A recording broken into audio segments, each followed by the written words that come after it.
docteur HP.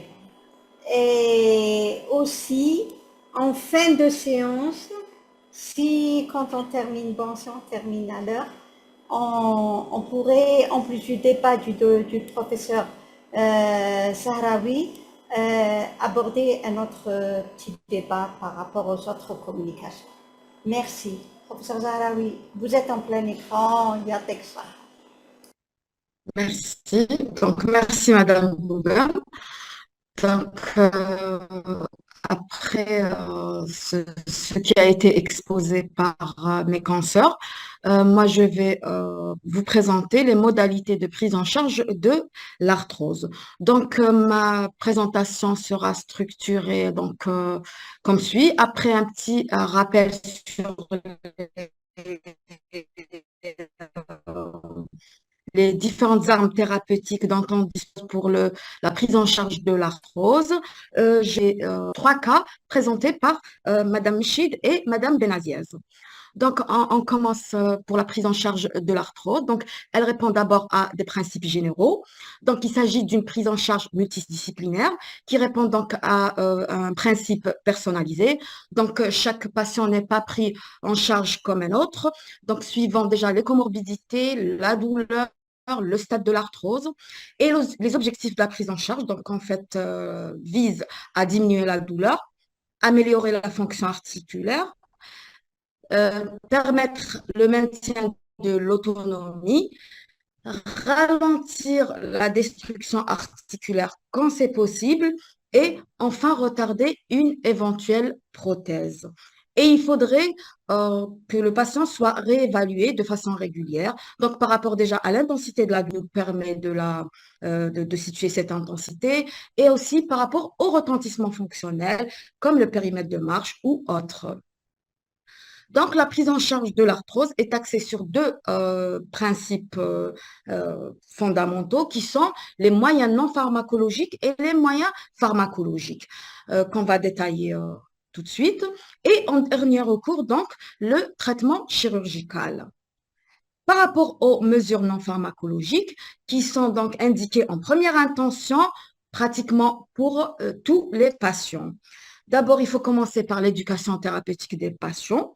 Qu'est-ce que c'est que l'éducation thérapeutique des patients? C'est en fait faire en sorte que le patient soit acteur de sa prise en charge. Cela est possible par rapport au fait déjà de l'informer sur la maladie, qu'il s'agit d'une maladie chronique, dont l'évolution n'est pas, en fait, l'évolution, en fait, elle diffère d'un patient à un autre. Elle peut progresser lentement, comme elle peut progresser de façon rapide. Lui expliquer déjà les objectifs du traitement, l'hygiène de vie, les exercices réguliers et lui conseiller donc une perte de poids. Et ça permet en fait une meilleure adhésion au traitement. Donc, on disait par rapport à la perte de poids, il a été établi, comme l'a très bien dit Madame Schied, que l'obésité est un facteur de risque mécanique de l'arthrose. Donc, par rapport déjà par les contraintes mécaniques, mais également par l'inflammation que ça peut induire localement. Donc, c'est une inflammation qui n'est pas générale, mais locale par la production de cytokines par les cellules graisseuses, les adipokines. Et il faut savoir qu'une perte de poids de plus de 5% du patient nous permet d'améliorer la fonction de près d'un quart de pourcent et la douleur de 30%. L'exercice physique, donc un point très important, il est efficace sur la douleur à court terme et bénéfique à long terme quand il y a une bonne adhésion. La kinésithérapie, donc après évaluation et programme personnalisé, généralement, elle vise au renforcement musculaire, à améliorer la proprioception et la mobilisation. Et il y a des disciplines qui sont efficaces dans le cadre de l'arthrose, comme le taïso, le tai chi, le yoga et pilates. Les exercices aquatiques profèrent un soulagement immédiat et il est recommandé une activité physique adaptée. Donc, elle est fortement recommandée par pratiquement toutes les sociétés savantes ayant émis des recommandations par rapport à la prise en charge de l'arthrose.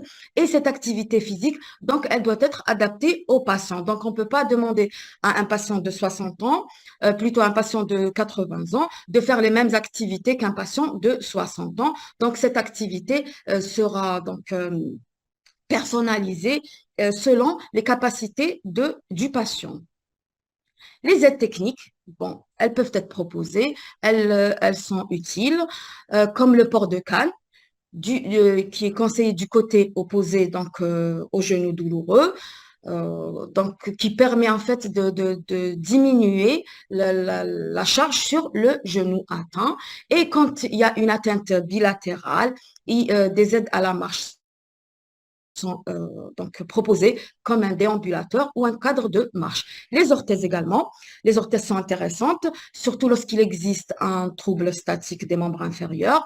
Donc, il est conseillé un chaussage souple avec des semelles de préférence haute et amortissante et plate. Donc, pas un talon, par exemple, aiguille, d'accord? Donc, des semelles hautes, mais plates et amortissantes. Et pour la gonarthrose interne, donc les semelles pronatrices donc sont externes, pour le compartiment externe sont préconisés et pour le compartiment, donc pour l'arthrose du compartiment externe, ce sont les semelles supinatrices internes. Les genouillères également permettent de stabiliser le genou. Elles sont également intéressantes en cas de varus et de valgus. Et les orthèses digitales sont proposées en cas d'arthrose digitale.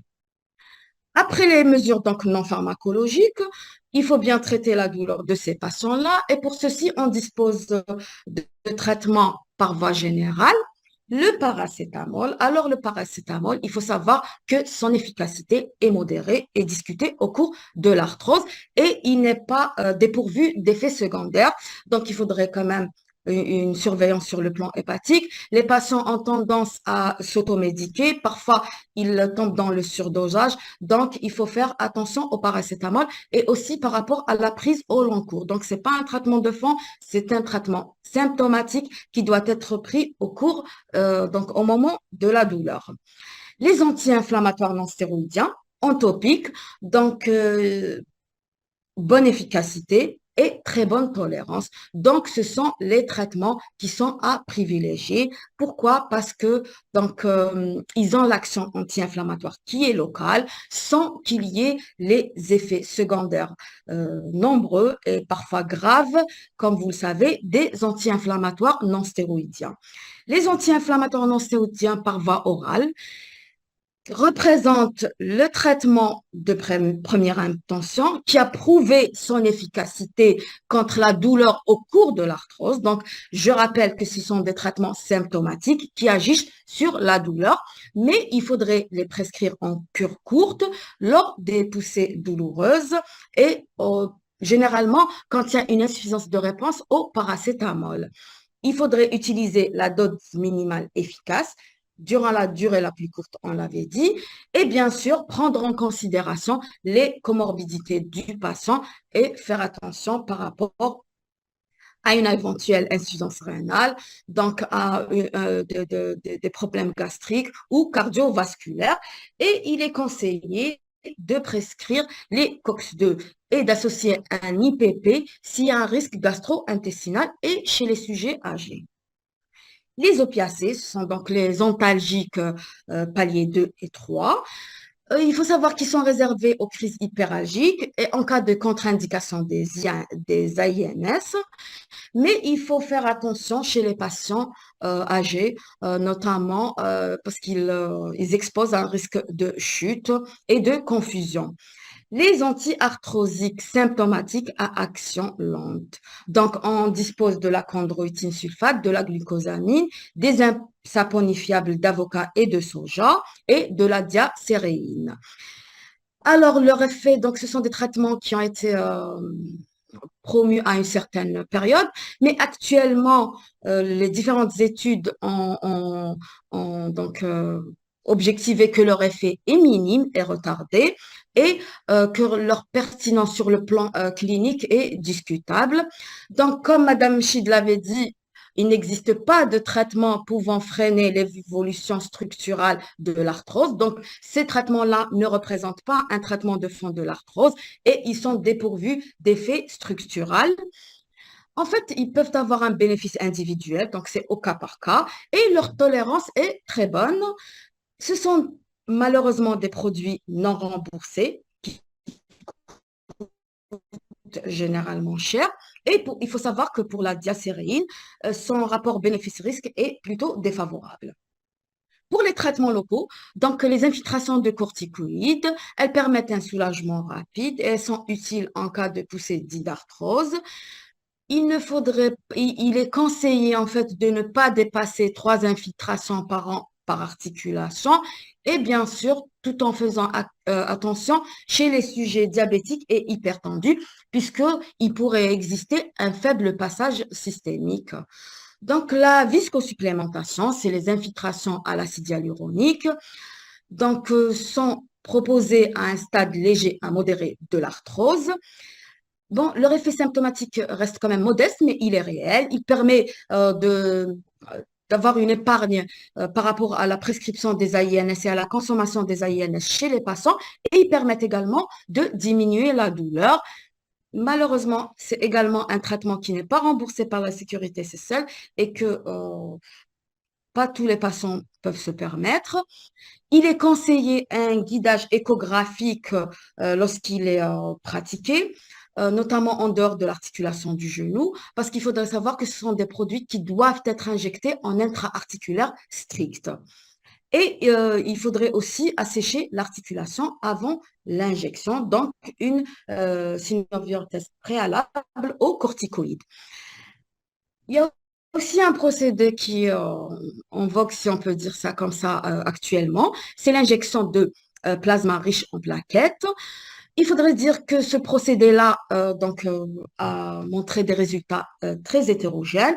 Pour le moment, les dernières recommandations dont on dispose ne le recommandent pas, mais ne l'excluent pas totalement de la prise en charge de l'arthrose.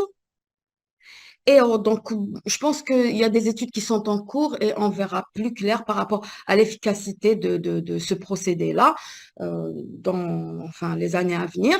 Et il y a une variabilité en fait des protocoles. Il n'y a pas un protocole bien établi qui explique comment utiliser cette technique au cours de l'arthrose. Donc, il y a eu un manque d'uniformité des résultats.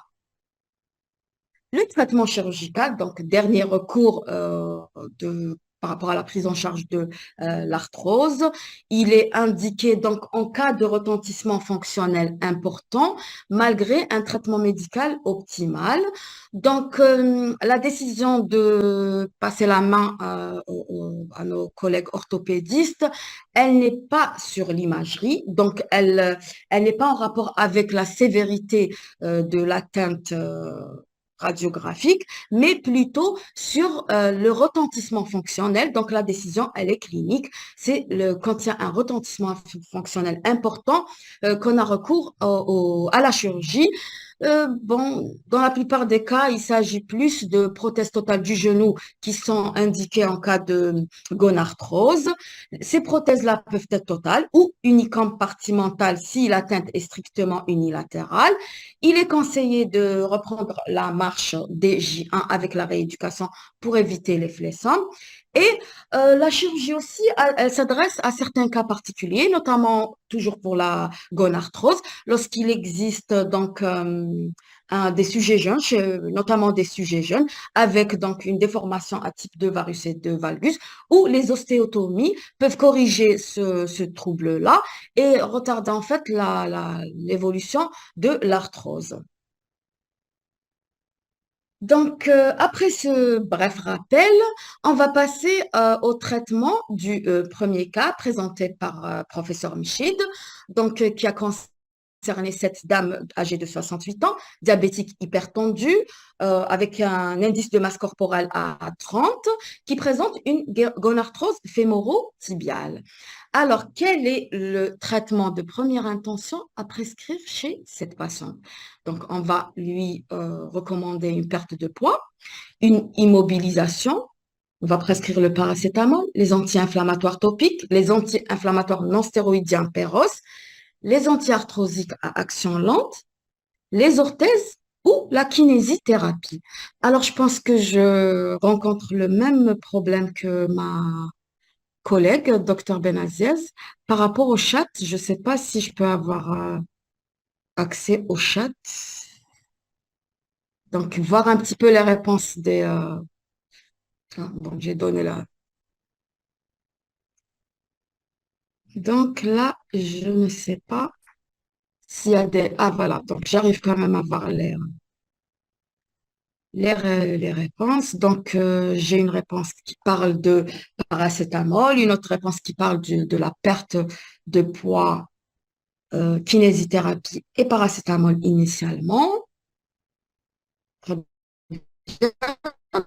Donc, j'attends les autres propositions pour pouvoir un petit peu discuter et en fait personnaliser la prise en charge de cette patiente INS topique, perte de poids et paracétamol.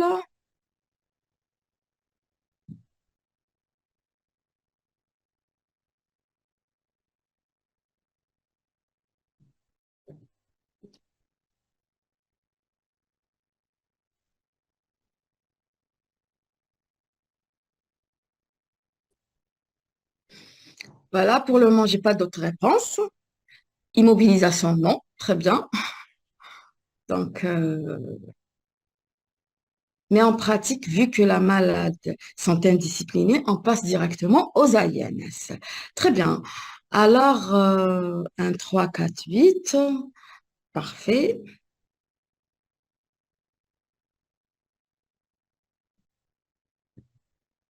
Donc, la rééducation fonctionnelle au moment de la crise aiguë ou après la sédation de la crise. Très bien.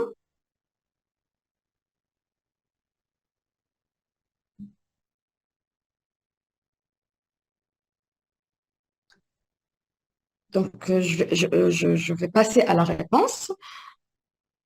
Donc,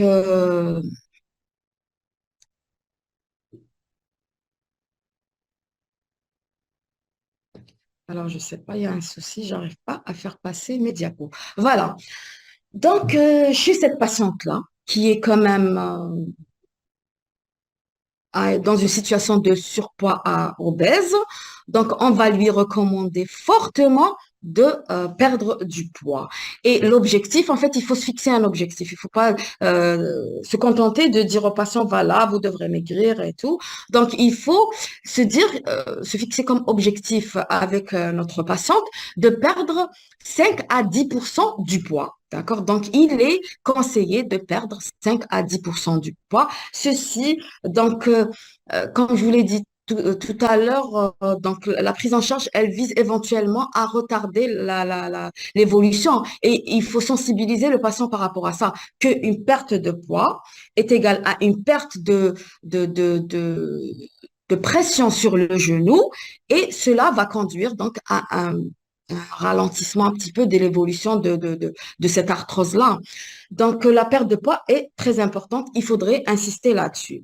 L'immobilisation, elle est totalement proscrite. Donc, il n'est pas conseillé de le repos strict. Ce qui peut être conseillé, par contre, c'est un repos relatif. Donc, c'est de demander aux patients de ne pas se surmener, en fait, de réaliser un petit peu les activités possibles, surtout durant cette période de douleur, donc de pousser. Le paracétamol, alors dans les commentaires, j'avais lu le commentaire d'un des participants qui avait dit, vu que les patients sont indisciplinés, on passe directement aux anti-inflammatoires. Effectivement, lorsque le patient vient vous voir, il a certainement dû prendre du paracétamol, ou même parfois des AINS. Donc, ce qu'il faudrait faire, c'est en fait interroger votre patient par rapport justement à la prise de ce paracétamol et par rapport à la réponse au paracétamol. Parfois, il vous dit, quand je prends le paracétamol, ça me soulage momentanément, mais ça me soulage. Alors, chez ce patient-là, on peut reconduire la prescription du paracétamol puisqu'il est efficace. Donc, pourquoi changer une équipe qui gagne? Mais toutefois, il ne faudrait pas que la prise de paracétamol soit au long cours. Il ne faudrait pas que ça devienne un traitement de fond. Donc, le paracétamol, il faut sensibiliser aux patients par rapport à la prise pendant une courte durée. Les AINS topiques, je pense qu'ils sont euh, indiqués pratiquement chez tous les patients présentant une arthrose, entre autres une gonarthrose. On avait dit au préalable qu'ils avaient une très bonne tolérance et un effet un effet vraiment euh, qui soulage vraiment le patient. Mais il faudrait dire au patient d'appliquer en fait les anti-inflammatoires en topique pendant plusieurs jours. Il suffit pas d'en mettre une ou deux fois et de se dire que ce n'est pas efficace, mais en fait de continuer l'application pendant quelques jours pour pouvoir ressentir le bénéfice ou le soulagement. Les AIN-espéros, donc les AIN-espéros représentent le traitement de première intention de l'arthrose dans la plupart des recommandations donc des recommandations des sociétés savantes, mais donc ces médicaments, comme vous le savez, ont beaucoup d'effets secondaires. On revient à notre patiente. Donc, elle est diabétique, elle est hypertendue. Donc, il faudrait d'abord, avant la prescription des anti-inflammatoires, l'interroger par rapport à cette hypertension artérielle. Donc, est-ce qu'elle est équilibrée? Il faudrait aussi se renseigner par rapport à la fonction rénale. Donc, c'est une patiente suivie pour HTA qui a certainement des bilans, donc un bilan rénal fait de façon systématique. Donc, il faudrait calculer la clairance rénale pour être à l'aise à la prescription de ces anti-inflammatoires. Et il faudrait aussi rechercher une notion d'épigastralgie, un antécédent d'ulcère ou de gastrite. Toutes ces comorbidités et ces antécédents qui pourraient contre-indiquer la prescription d'AINS. Donc, sur le plan pratique, AINS, oui, mais pas chez tout le monde.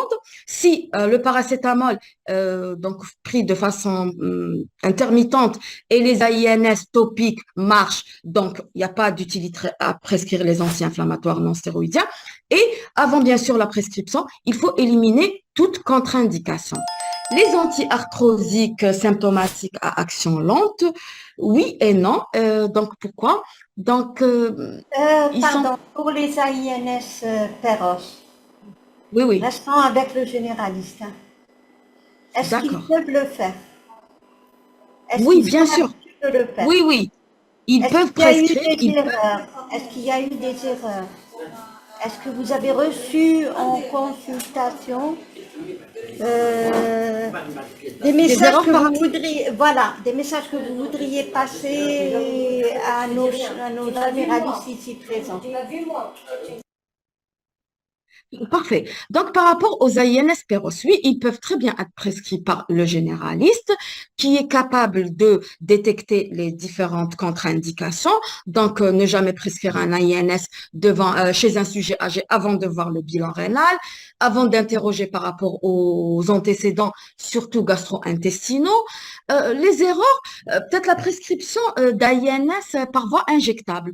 En fait, les AINS par voie injectable ont des indications bien précises et pas sur l'arthrose. Donc, il n'y a pas d'indication à la prescription d'AINS injectable au cours de la gonarthrose. Et je parlais tout à l'heure de l'éducation thérapeutique du patient. Donc, quand on prescrit un AINS, il faut qu'on sensibilise notre patient. Ce n'est parce que la plupart des patients vous disent, oui, je me sens soulagé, donc je prends ce traitement tous les jours. Ça me permet de faire mes différentes activités et tout. Donc, non, les AINS ne sont pas à prendre de façon continue, mais plutôt de façon intermittente. Lors des poussées, commencer avec la dose minimale, puis voir si c'est pas efficace, on peut augmenter la dose, et pendant la durée la plus courte possible. Alors que ce qu'on dit aux patients, vous le prenez pendant 3, 4, 5 jours, voire une semaine au maximum. Donc, il est inutile d'aller au-delà d'une semaine si notre patient n'est pas soulagé. Très bien. Donc, voilà par rapport, je pense, à la prescription des anti-inflammatoires. Donc, il faut dire aux patients, oui, ce sont des traitements efficaces qui soulagent la douleur, mais attention, ils ont certains effets secondaires sans leur faire peur carrément parce qu'ils peuvent, en fait, c'est au cas par cas. Il y a des patients qui ont peur même de prendre du paracétamol. Donc, il faut leur expliquer que ce sont des traitements, oui, qui ont des effets secondaires, mais qu'on pourrait éviter. Voilà, donc par exemple en associant les IPP ou autres. Donc voilà, je pense que j'ai fait le tour par rapport aux anti-inflammatoires non stéroïdiens par voie orale, je dis bien. Et pour on revient donc aux anti-arthrosiques d'action lente. Donc, oui et non, pourquoi? Parce que, voilà, on revient toujours sur le plan pratique. Chez votre patient chez qui vous avez prescrit un anti-inflammatoire, il revient vous voir et vous dit, voilà, quand je prends l'anti-inflammatoire, je suis bien. Et quand je l'arrête, la douleur reprend. Alors, en fait, il y a une efficacité des anti-inflammatoires, mais il y a aussi une nécessité de les prendre au long cours, ce qui est déconseillé, voire contre-indiqué. Donc, à ce moment-là, on peut proposer aux patients ces anti-arthrosiques dont l'action est retardée. Il faudrait expliquer aux patients que leur action ne se manifeste pas dès la première prise, mais il faut attendre quelques jours après la prise. C'est pour cela qu'il est conseillé de les associer à un antalgique ou à un INS au début. Il faudrait aussi savoir que ça se prend par cure d'environ 3 mois avec des fenêtres. Donc, les cures renouvelables en cas d'efficacité. Donc voilà. Donc chez ce patient-là qui nécessite la prise quotidienne d'anti-inflammatoires, ces traitements-là peuvent nous aider à un petit peu arrêter cet anti-inflammatoire au long cours. Donc voilà. Les orthèses, oui, les orthèses peuvent être utiles, notamment chez notre patiente qui présente, si je me rappelle bien, un génuvarum. Donc, on peut proposer des semelles correctrices. On peut aussi proposer une genouillère lorsqu'il y a notion d'instabilité lors de la marche. Donc, ça permet une certaine stabilité, oui, mais les orthèses ne sont pas à porter tout le temps, toute la journée, d'accord? Donc, il est conseillé de les porter donc, il y a des orthèses en fait de repos et des orthèses qui sont destinées à porter lors de l'activité. La kinésithérapie également, donc c'est aussi un traitement qu'on peut proposer aux patients, surtout chez les patients présentant des douleurs chroniques, qui évoluent comme ça par poussée-rémission, qui nécessitent des cures rapprochées d'anti-inflammatoires, parce que chez votre patient, il faudrait expliquer que voilà, vous prescrivez une boîte d'anti-inflammatoire, ça ne veut pas dire que la boîte doit être consommée enfin, on continue, mais qu'il peut garder cette boîte-là et la réutiliser en cas de recrudescence de la douleur. Donc, la kinésithérapie chez ces patients qui présentent quand même des douleurs chroniques, elle peut être utile. Alors, j'ai lu parmi les commentaires tout à l'heure la kinésithérapie, pas pendant euh, les poussées douloureuses. Oui et non. En fait, il y a la kiné qui est destinée donc durant la phase douloureuse, qui est avisée symptomatique, donc qui permet une amélioration de la douleur, notamment par l'application de la chaleur, des infrarouges. Voilà, c'est des procédés donc utilisés en kinésithérapie. Par la suite, donc il est recommandé de faire une rééducation fonctionnelle, notamment pour le renforcement musculaire, pour améliorer la proprioception, le renforcement musculaire, très important dans la prise en charge de l'arthrose, d'accord? Donc voilà, je pense que j'ai été un peu pratique par rapport à ce traitement-là de première intention qui diffère d'un patient à un autre. Donc, tous les patients ne sont pas traités de la même manière. Comme je vous l'ai dit, parfois le paracétamol et les AINS topiques peuvent suffire. Et parfois même, on a des patients en consultation qui ont même comme ça des comorbidités hépatiques chez qui on se contente des AINS topiques, bien sûr, en plus des mesures générales et du traitement non pharmacologique. Donc, voilà, on a traité notre patiente qui allait bien, mais qui revient 4 mois plus tard pour une tuméfaction du genou. Euh, donc, vous avez fait le diagnostic avec Madame Schitt d'une poussée congestive d'une arthrose, d'une gonarthrose. Donc, quelle est votre conduite à tenir devant cette poussée congestive? Donc, conduite à tenir devant une poussée congestive d'une gonarthrose, est-ce qu'on préconise l'immobilisation, les poches de glace, les INS péros, la corticothérapie par voie générale, les infiltrations aux corticoïdes ou la viscosupplémentation? Ouais. Donc, voilà, j'ouvre le chat. Voilà, pour voir un petit peu ce... Alors, je vois qu'il y a une question, des questions là. Donc, voilà, perte de poids, codéine associée à un autre.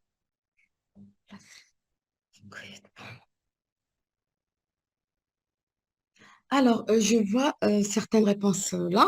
Donc, je pourrais répondre tout euh, en attendant votre réponse par rapport à cette question.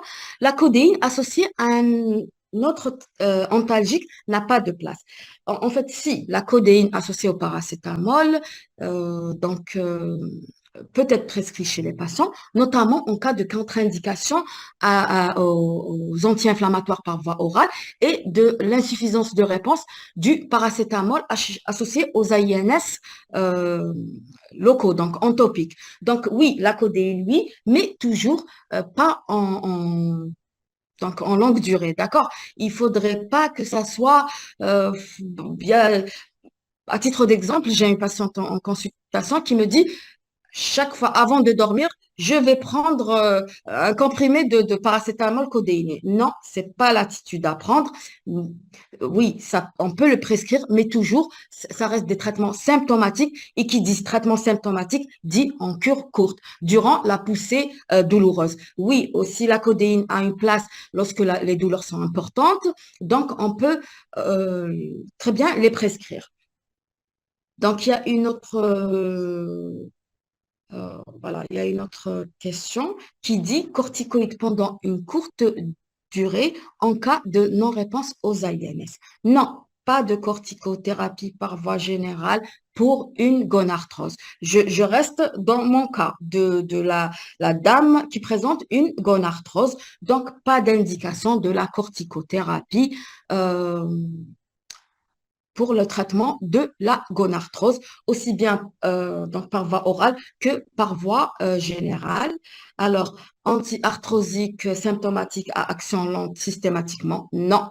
Pas systématiquement. Je vous ai donné l'exemple d'un patient chez qui donc la prise quotidienne d'anti-inflammatoires est nécessaire au long cours pour être soulagé. Donc, ce type de patient pourrait constituer un profil chez qui on pourrait prescrire les anti-inflammatoires à action lente, plutôt les anti-arthrosiques à action lente, qui pourraient quand même apporter leur effet bénéfique pour, donc pour l'épargne de la prescription et de la prise des INS. Donc, qu'est-ce qu'il y a aussi?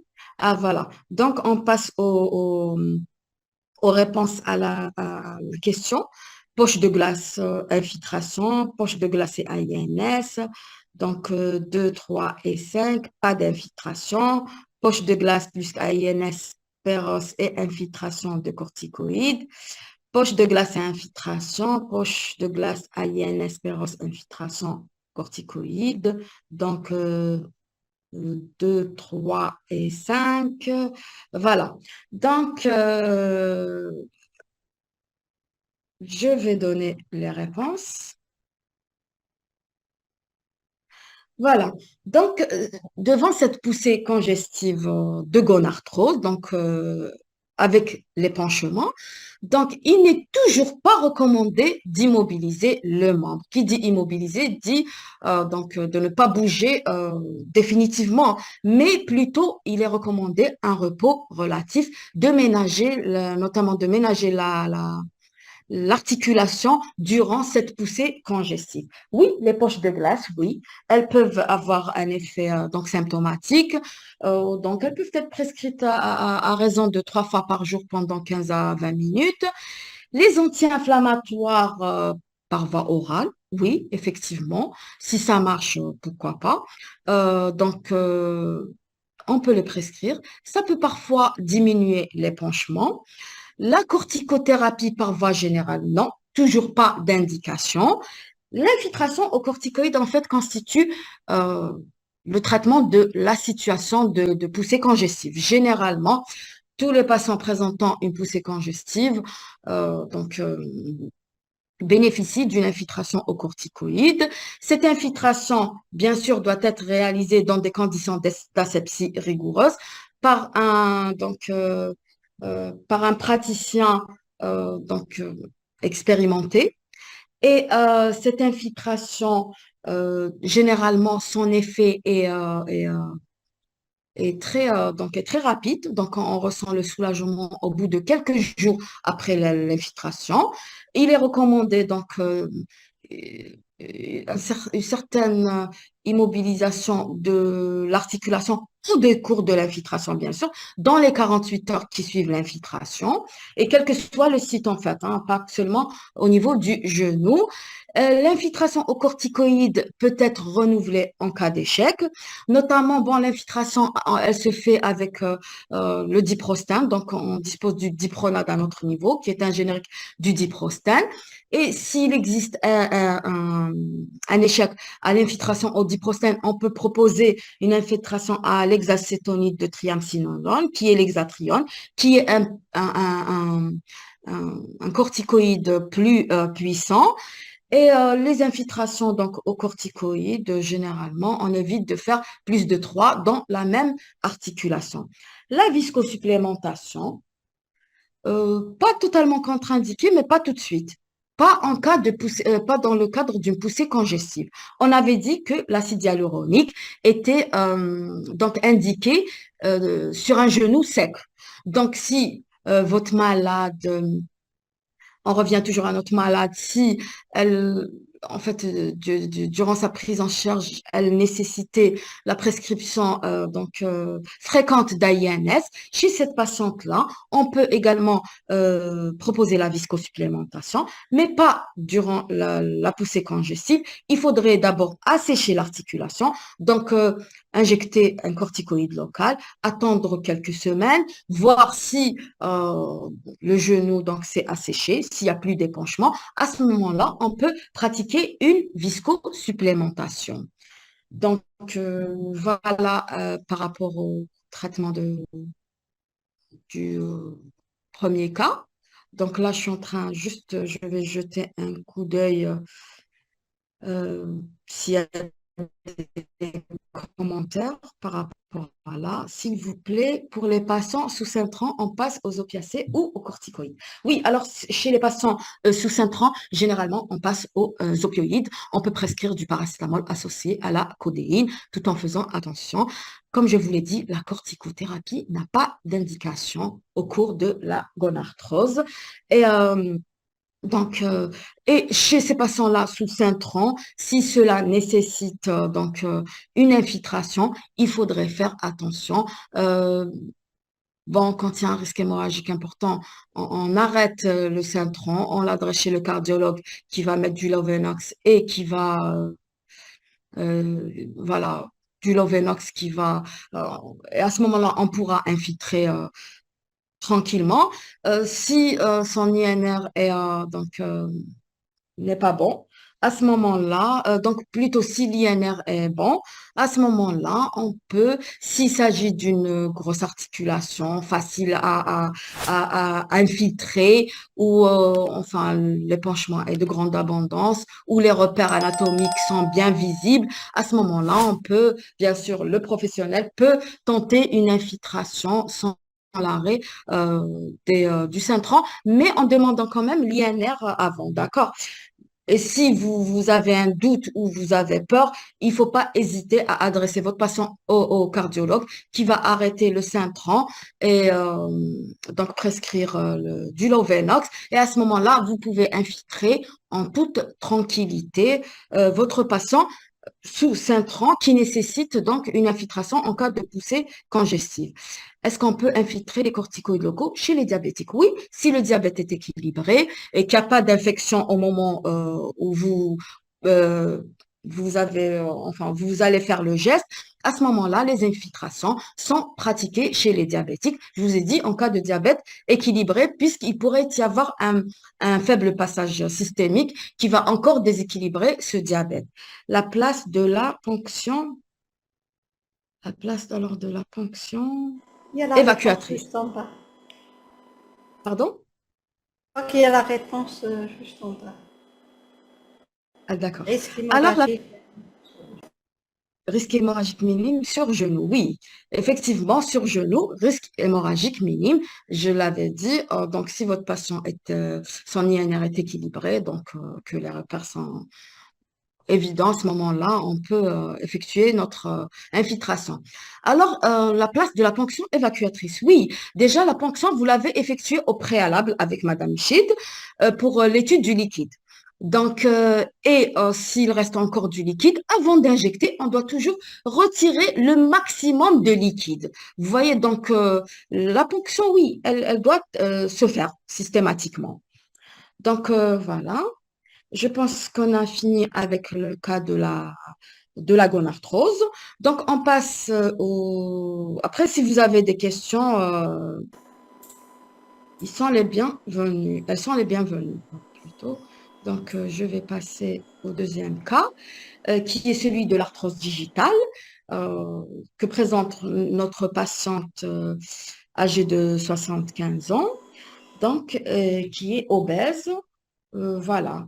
Donc, chez cette patiente-là, quels sont les traitements à proposer pour pour la prise en charge de cette arthrose digitale?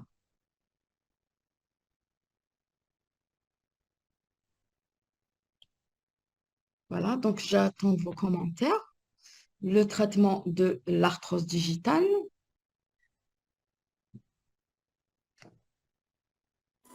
Essayez d'être plus rapide. Là, on a dépassé, on est déjà à midi 30, Après, bon, 25. si vous voulez que je continue, il n'y a pas de souci. Sauf Non, que, non, vous bon, continuez, mais là, ils doivent, eux aussi, ils doivent écrire plus répondre rapidement. rapidement. Oui, oui, oui. S'ils veulent avoir Alors, le je plus pars. de renseignements, il vaut mieux qu'ils soient plus rapides.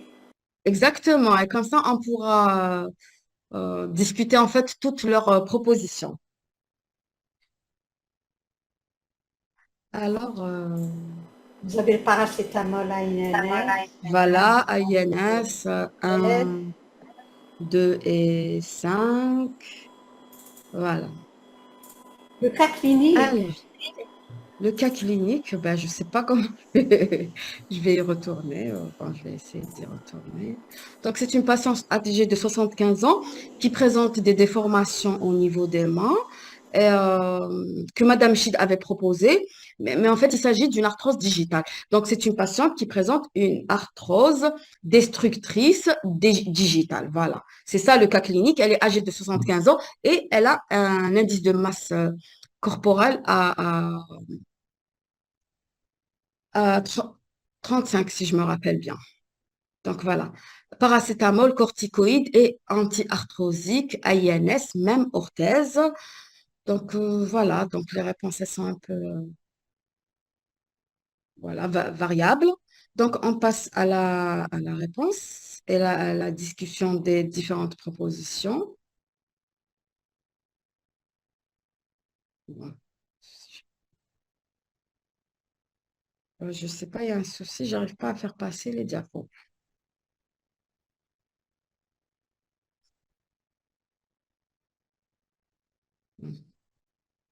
Désolée pour ce petit souci technique.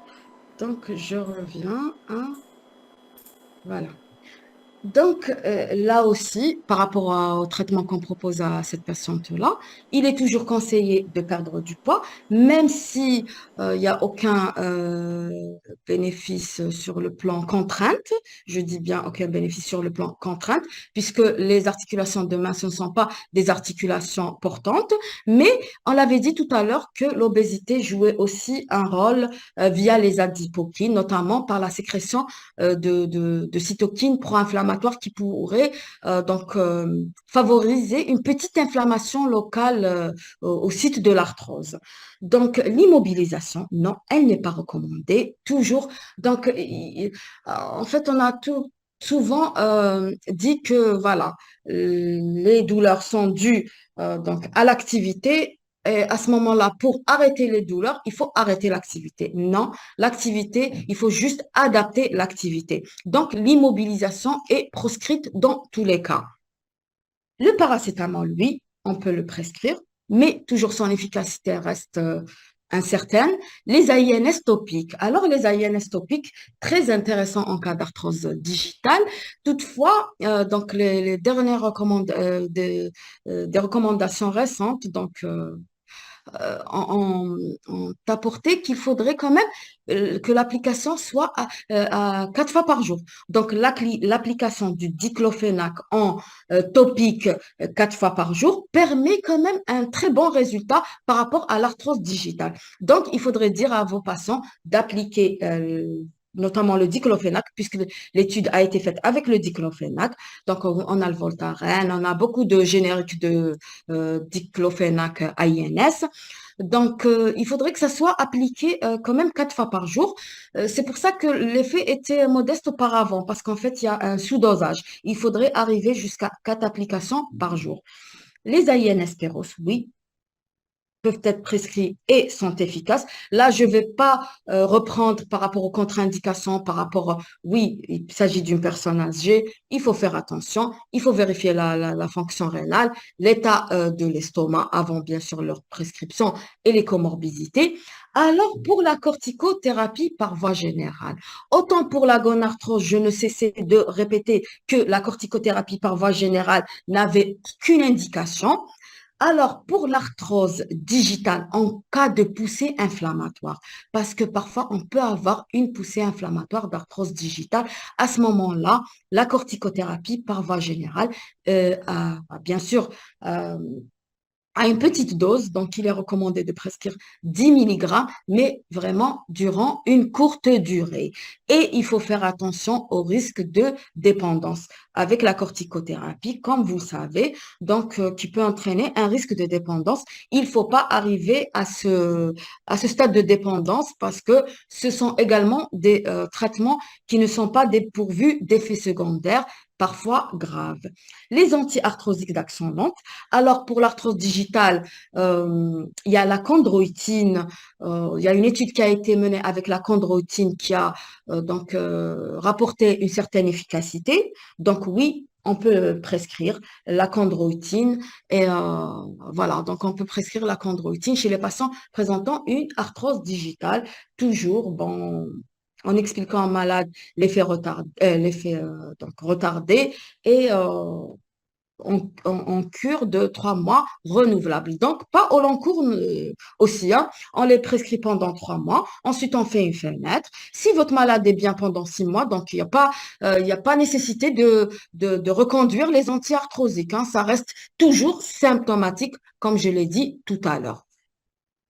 Les orthèses, oui, elles sont intéressantes, notamment en cas de rhizarthrose, que vous avez vu tout à l'heure avec Madame Mchid. Voilà, et aussi les orthèses des doigts. Donc voilà, là j'ai fait un bref, vraiment un bref rappel par rapport pour récapituler un petit peu tout ça, par rapport à la prise en charge de l'arthrose digitale. Donc les mesures non pharmacologiques, il est conseillé de faire des auto-exercices.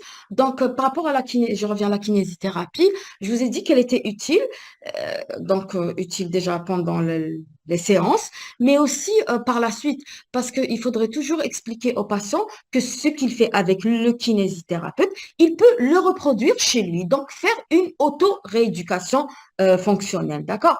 Donc, Donc, par rapport à l'arthrose digitale, elle est recommandée chez tous les patients avec une mobilisation articulaire, renforcement, l'appréhension et la proprioception. Elle permet d'améliorer la fonction qui représente la principale plainte des patients. Les orthèses, oui, je vous l'ai dit, elles sont bénéfiques dans la rhizarthrose, mais aussi dans l'arthrose des doigts. Et il n'y a pas de supériorité par rapport à un type d'orthèse par rapport à l'autre, hein. Donc, selon les études, donc, les orthèses nocturnes sont à privilégier et elles permettent le soulagement des patients. Pour les traitements pharmacologiques, comme on l'avait dit tout à l'heure, les AINS, traitement de référence, mais en tenant compte du terrain, des comorbidités et des contre-indications et en évitant la prise prolongée. Ils peuvent être prescrits soit péros ou entopiques. Entopique d'abord si inefficace ou insuffisance de réponse péros. Alors, voilà, il faut savoir que les topiques peuvent être tout aussi efficaces que les AINS par voie orale et surtout avec moins d'effets secondaires.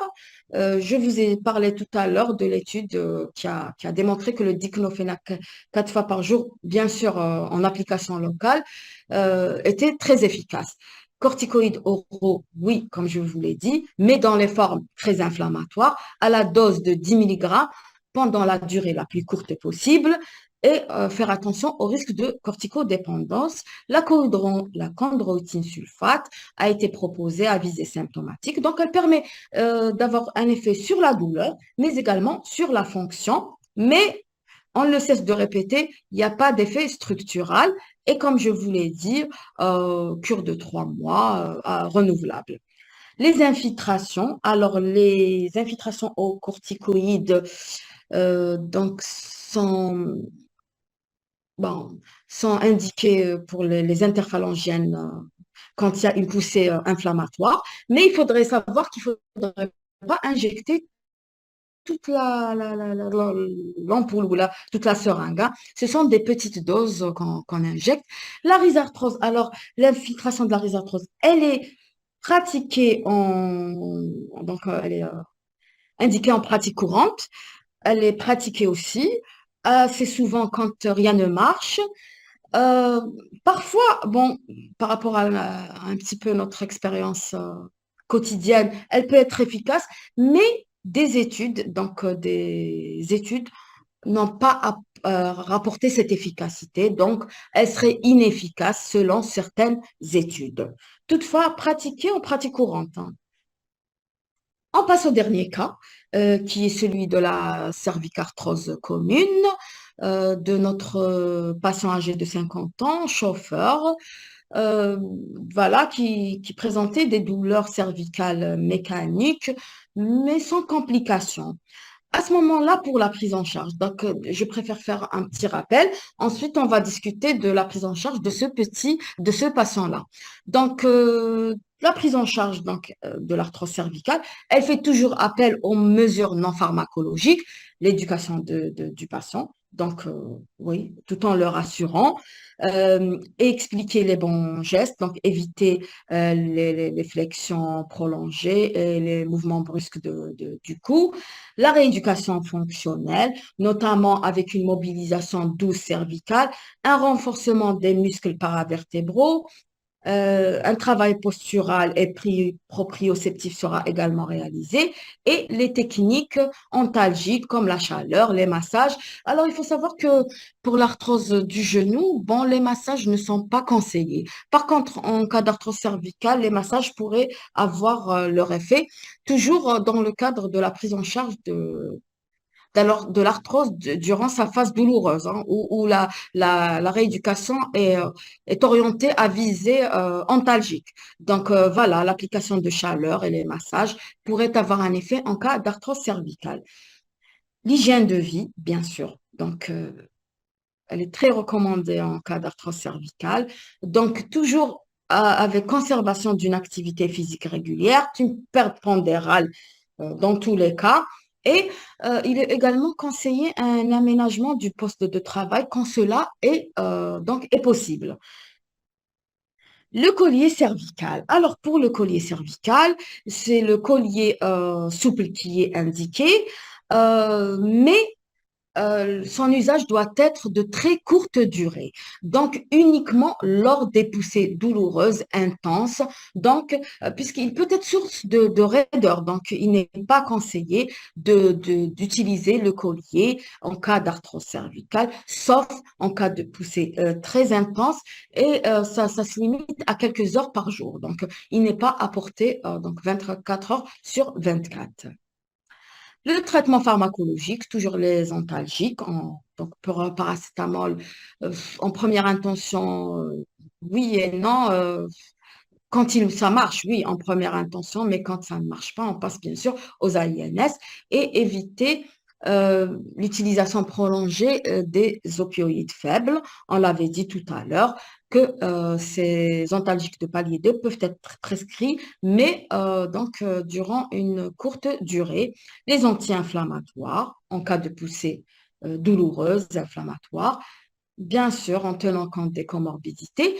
Au cours de l'arthrose cervicale, les poussées peuvent également s'accompagner d'une contracture de torticolis. À ce moment-là, on pourrait avoir recours à un traitement par les myorelaxants, donc lorsque cette contracture existe, et bien sûr en cure courte également.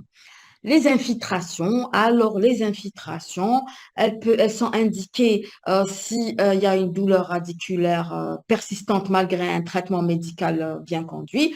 Tout à l'heure, professeur Benaziez avait rappelé que l'arthrose cervicale pouvait s'accompagner de radiculalgie qui se manifeste au niveau du membre supérieur par les névralgies cervico-brachiales et parfois donc qui répondent à un traitement médical mais qui résistent parfois. À ce moment-là, il y a indication aux infiltrations. Mais ces infiltrations-là, elles ne sont pas pratiquées à l'aveugle, mais sous contrôle scanographique généralement et elles sont assez efficaces. Donc, que proposez-vous pour la prise en charge de notre patient? Alors, je vois qu'il y a quelques commentaires ici. Alors, Rien, c'est avant le 4 minutes. Ça, c'est venu avant le 4 minutes.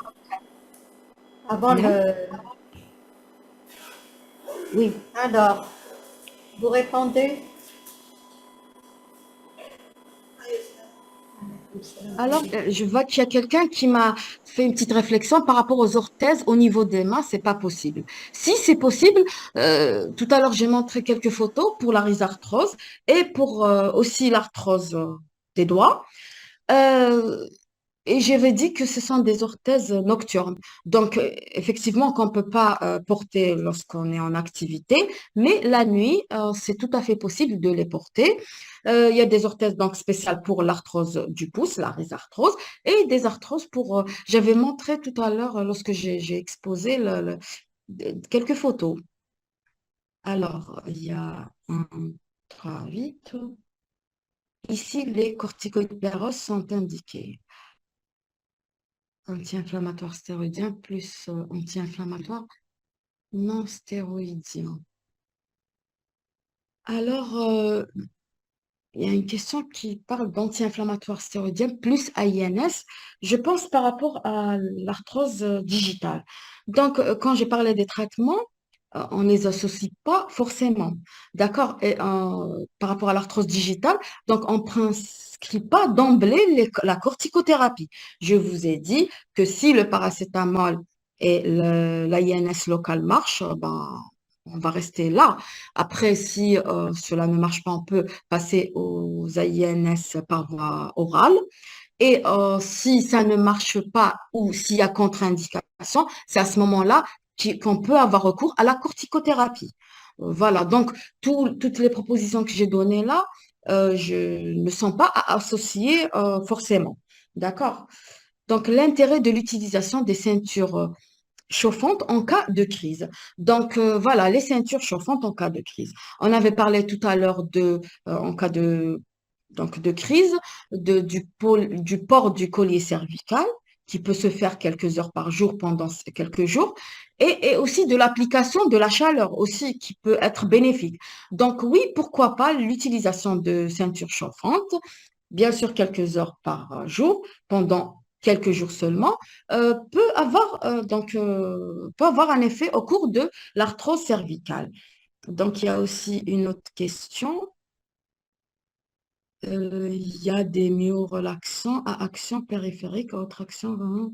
Euh, donc, par rapport aux myorelaxants, il y a des myorelaxants qui sont utilisés, bien sûr, bon, de préférence à action périphérique, bien sûr, qui n'ont pas d'effet. Et, et, et, euh, et là, j'avais dit qu'ils étaient indiqués en cas de contracture et pendant une courte durée. Et ce sont les myorelaxants à action périphérique qui sont indiqués. Antalgique, AINS, cortisone, infiltration. Ça, c'est la Alors, réponse. oui, antalgique, oui, AINS, oui. Infiltration, je vous ai dit que c'était réservé au cas de, de, de, de- d'arthrose cervicale avec névralgie cervico-brachiale ne répondant pas au traitement médical. Or, chez notre patient, donc, il présente une cervicarthrose simple, non compliquée, donc il n'y a pas lieu de mettre des infiltrations de corticoïdes, mais antalgique, oui, et AINS, oui. Donc, voilà, s'il n'y a pas d'autres propositions ou suppositions. Donc, on passe à la réponse. Donc, chez notre patient,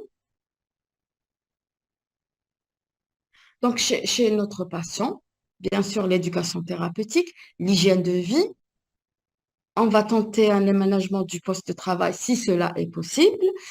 Les AINS PEROS, bien sûr, notre patient est hypertendu, mais apparemment son hypertension est équilibrée.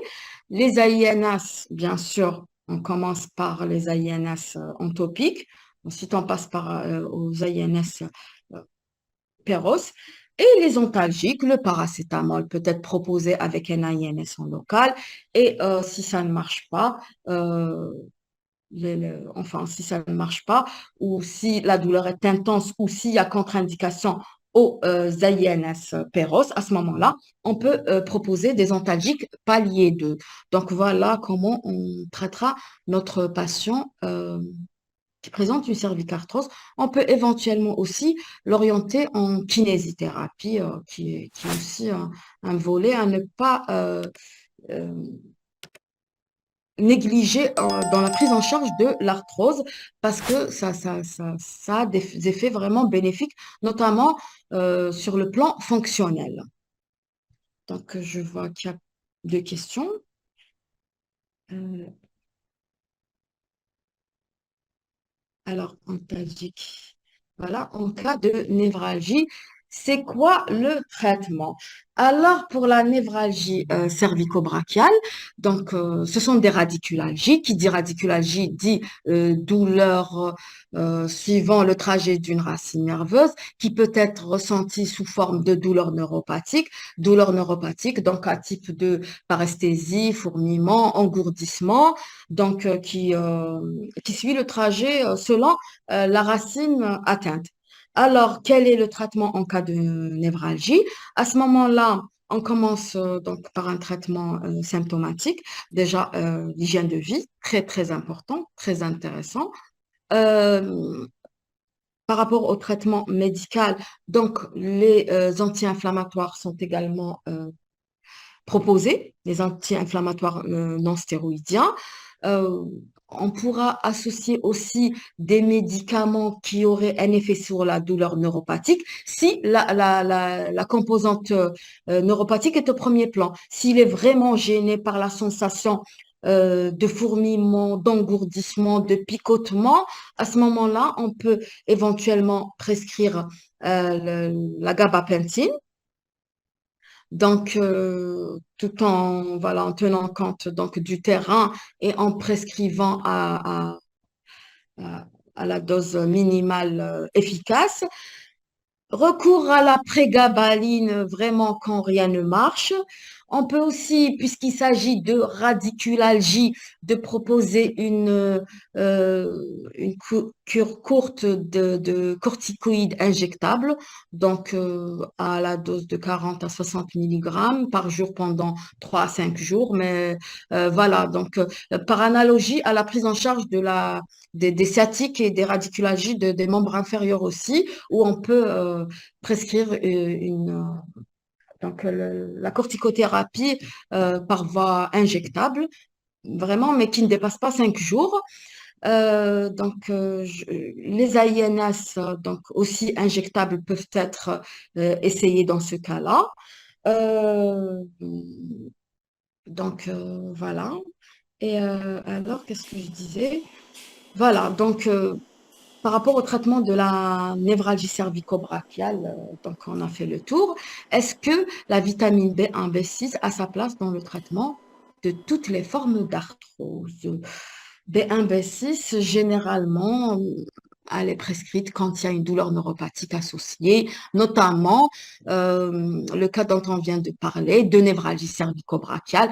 Parfois, avant de passer à des traitements plus lourds tels que la gabapentine ou la prégabaline, on peut tenter donc une petite cure de vitamine B1, B6 chez notre patient et même la vitamine B12.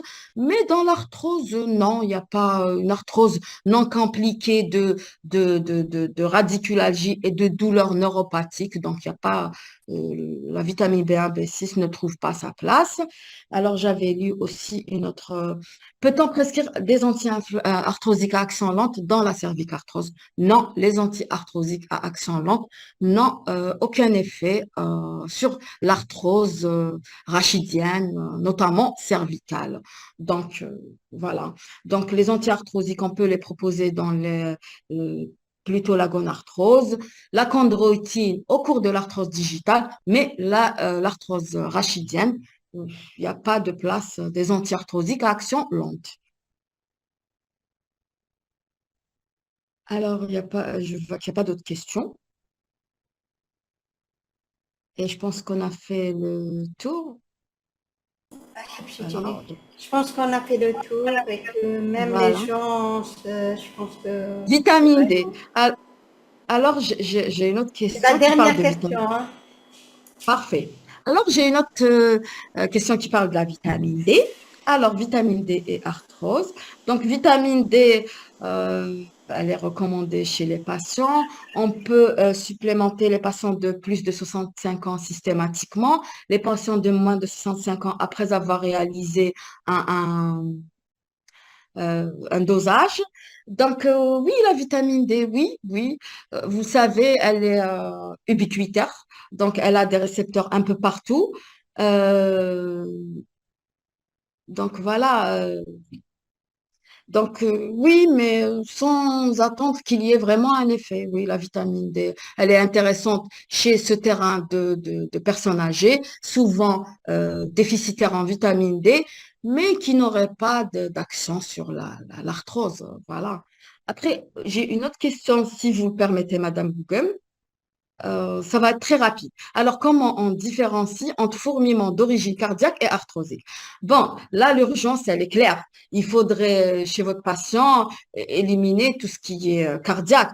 Après, les fourmillements d'origine arthrosique, généralement, quand ça touche le membre supérieur, notamment à gauche, il y a une histoire de cervicarthrose, il y a une histoire de cet NCB-là euh, qui est connu. Il y a aussi, il n'y a pas que les fourmillements, il y a d'autres signes qui quand même nous permettent d'éliminer d'abord une urgence cardiaque. Donc, vous voyez si votre patient est stable et si votre patient est, donc ne présente pas d'urgence sur le plan cardiaque.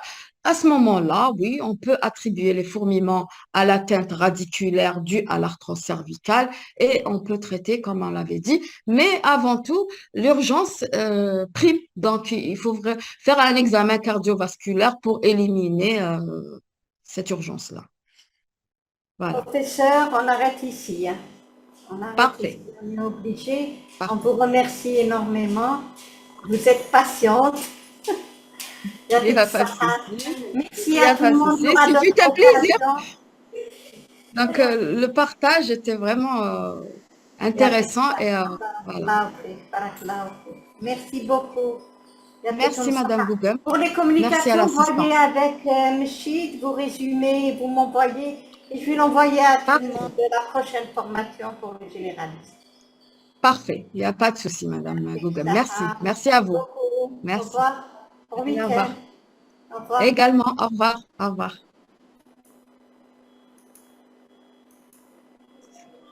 Recording stopped.